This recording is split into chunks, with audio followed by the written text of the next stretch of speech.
Excited na ako sa mission ko na explore yung Sierra Madre gamit tong dirt bike. Bagong highway sa kabundukan. Puno ng tanawing maganda. Pero meron palang tinatagong alaala ng malagim na trahedya. Ang kanyang trip para makipag-banding sa kalikasan, magmotorsiklo.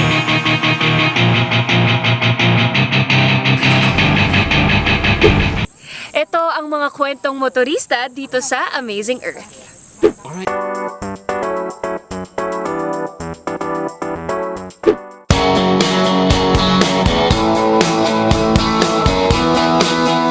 Alam nyo ba na ilang kilometro lang dito, iba-iba ang landscape. At doon tayo dadalhin ang kapuso model and actor na si Kers Viray sa kanyang off-road motorcycle adventure sa Sierra Madre Mountain Range.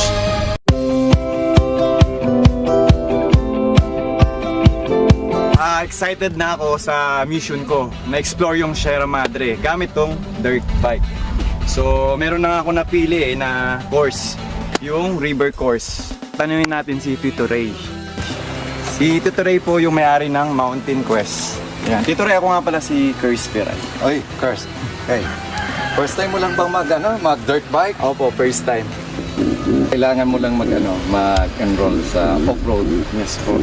Basic training para ma-enjoy mo yung dirt bike ride. So yung mga first timer po, like gaano po kalayo yung ilang kilometers po yung pwede nilang i-try? Usually, pagka river course, mga 14 kilometers back and forth. Okay, gets ko na Tito Ray. Maraming salamat po. Okay. Sierra Madre, eto na ako. Pinaka-memorable part ko yung pagbaba namin na muntik pa akong matumba.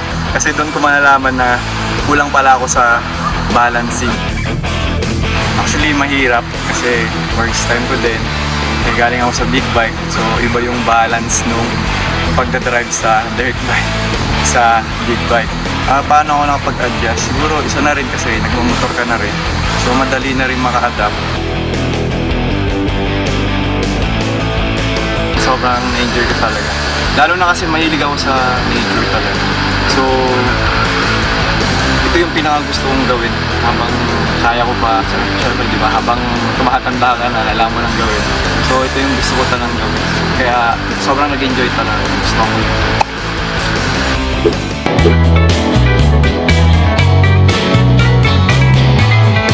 Kabundukan sa Misamis Oriental, puno ng sigalot at trahedya noon bagong pasyalan na ngayon. Bagong highway sa kabundukan. Puno ng tanawing maganda. Pero meron palang tinatagong alaala ng malagim na trahedya. Yan ang papasyalan ng mag-asawang vloggers na sina Cars at Tessa Ando ng Balingwan, Misamis Oriental. Hello mga ka-amazing! What's up din mga ka-amazing? Tara, punta tayo sa bundok. Shit, pagka doon na tayo, parang malamig yata doon eh. Eto pangontra ng lamig mo. Tara, punta na tayo.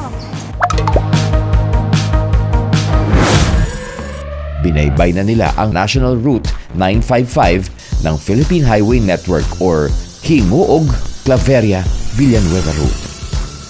Uphill ang biyahe at ang first pit stop nila,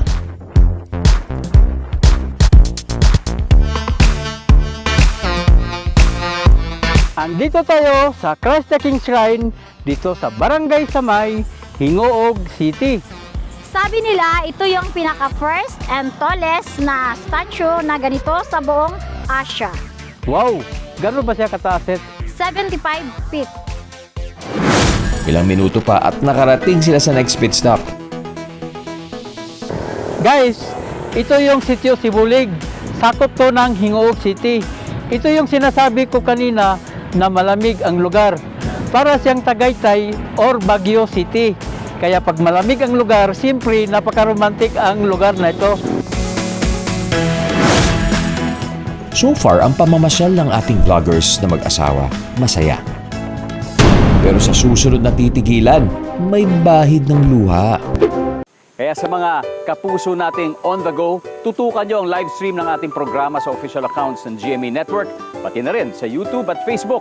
At mag-comment din kayo sa ating mga kwentong amazing.